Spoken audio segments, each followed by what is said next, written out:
Good morning, LeVar. Good morning. I recently got to go on the Star Trek cruise, and I must say we missed not having you there. But Thank you. Kunta doesn't do boats much.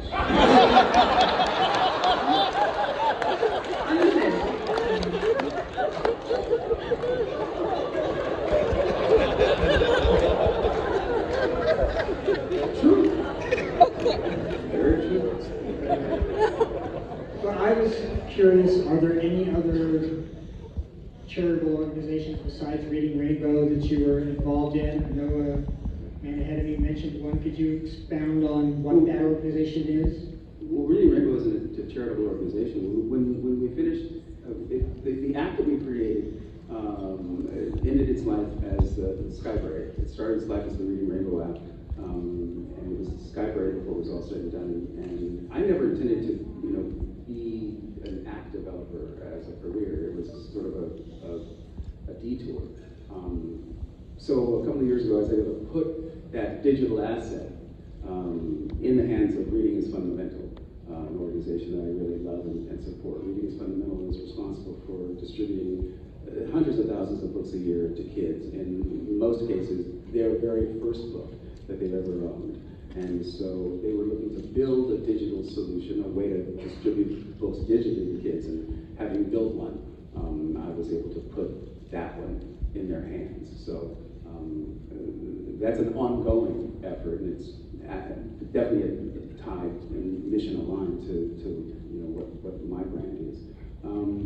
The efforts that the gentleman mentioned earlier, I've spent the past year being a spokesperson for an organization that promotes MPNs, he called them. They're myeloproliferative neoplasms, rare blood cancers. And MPNs are kind of invisible in the population because the symptoms are wide and varied and oftentimes mimic other maladies. And so there's not a lot of awareness. And I'm very, very big on awareness these days, especially as I find myself in this dynamic, as we all do, where there's so much polarization in our society. And I'm looking for how what it is I do can contribute to this moment.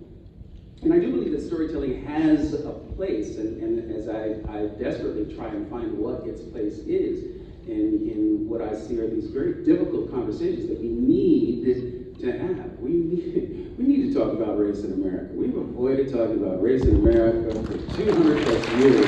It hasn't gotten us any closer to understanding that aspect of ourselves any better. And so, what I know is that, or what I believe, and I'm beginning to try and put into practice, is that if I am willing to sit long enough, sit in the discomfort, like I was talking about earlier, long enough to hear someone's story, and if they are similarly disposed, to be inclined to sit long enough for me to tell them mine.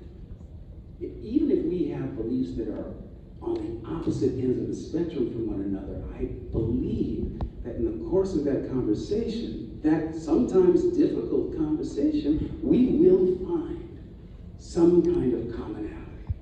And if we can find commonality, that breeds understanding. If we can understand some aspect of one another's lives, like things we have in common, right, then we are on our way